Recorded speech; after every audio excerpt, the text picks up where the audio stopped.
Awal mula latar belakangnya adalah pasca gejolak di dunia ya, Perang Dunia Kedua. Ketika peristiwa bom Hiroshima Nagasaki saat itu merubah suasana di berbagai macam negara ya, termasuk Indonesia dan hingga ke Bekasi.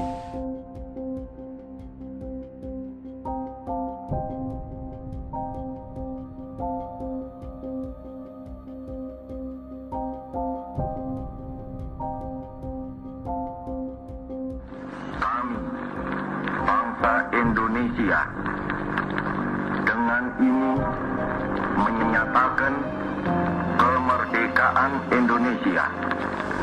Secara kondisi saat itu memang kondisi yang sangat krusial, di mana pasca kita proklamasi ada keinginan kuat dari bangsa kita untuk terus berdikari dan merebut kemerdekaan secara utuh. Artinya hal berbau dengan penjajahan itu harus ditumpas. Memang kondisi saat itu hampir merata ya, bukan hanya di Bekasi saja, di seluruh kota terjadi gejolak revolusi fisik. Nah, peristiwa yang paling memilukan adalah ketika memasuki Oktober 1945, kurang lebih 90 serdadu Kaigun itu ingin dipulangkan ke negaranya masing-masing melalui Bandara Kalijati di Subang. Ketika itu sudah ada perintah dari Presiden Soekarno bersama Menteri Luar Negeri Ahmad Subarjo yang memerintahkan akan ada agenda pemulangan tentara Jepang ke negaranya. Saat itu Letnan Muda Zakaria telah menerima perintah tersebut bahwasanya akan ada agenda tersebut perjalanan, dan Presiden Soekarno meminta untuk pengamanannya. Lalu Letnan Muda Zakaria sepertinya tidak menggubris ya, hingga pada akhirnya ketika kereta api yang membawa serdadu tersebut sudah sampai di Jatinegara memasuki Bekasi, Letnan Zakaria pun memerintahkan kepada Kepala Stasiun Bekasi bahwasanya kereta tersebut tolong diarahkan ke jalur buntu gitu.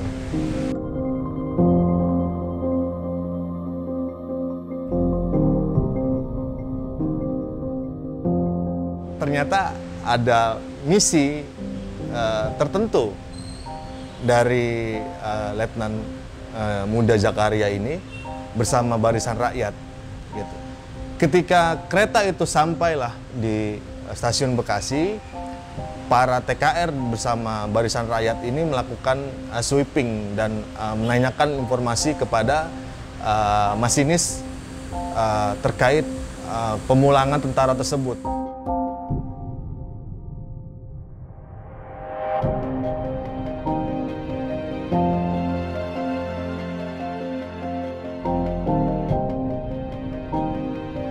Dan seketika kondisi menjadi mencekam, ada cekcok antara barisan rakyat dengan tentara Jepang.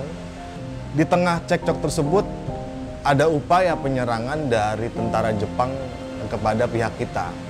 Dan seketika saat itu juga suasana menjadi menjadi chaos dan juga ada kontak senjata.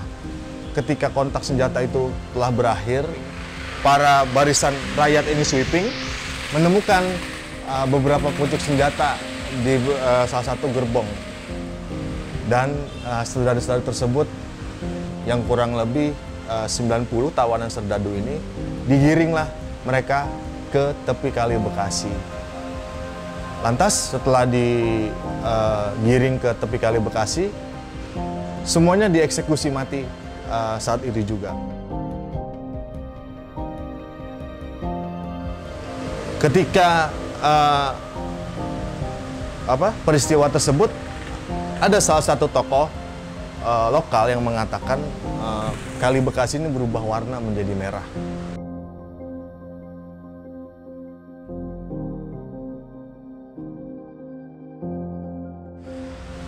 pascanya pembantaian tentara-tentara Jepang tersebut mendapat reaksi keras dari Laksamana Muda Maeda kepada Bung Karno, lalu kepada Sukanto selaku kepala Kepolisian Republik Indonesia saat itu. Kenapa tentara kita tuh hingga dibunuh? Gitu. Nah ini kondisi yang saya bilang tadi, bahwasanya rakyat ini seperti tidak mengikuti instruksi dari pusat gitu. Apa yang diperintahkan ternyata rakyat ini mengambil sikap sendiri. Akhirnya terjadilah peristiwa tersebut.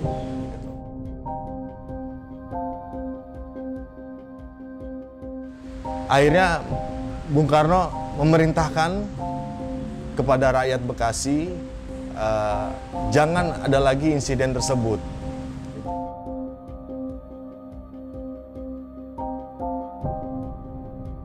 Dari insiden ini lahirlah beberapa surat kabar yang mengenai tentang peristiwa di tepi Kali Bekasi yang sangat fenomenal menurut saya sih gitu.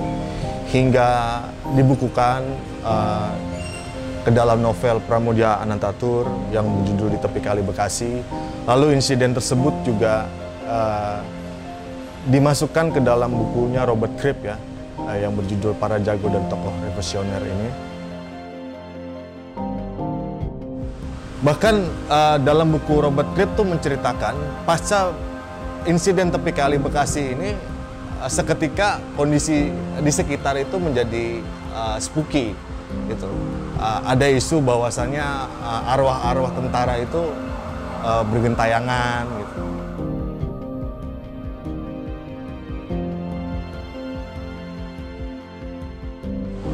Setelah peristiwa tersebut, dibuatlah monumen yang mengenang untuk peristiwa tersebut.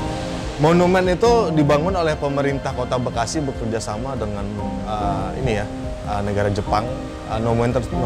Monumen tersebut dibangun sebagai lambang perdamaian dan cinta.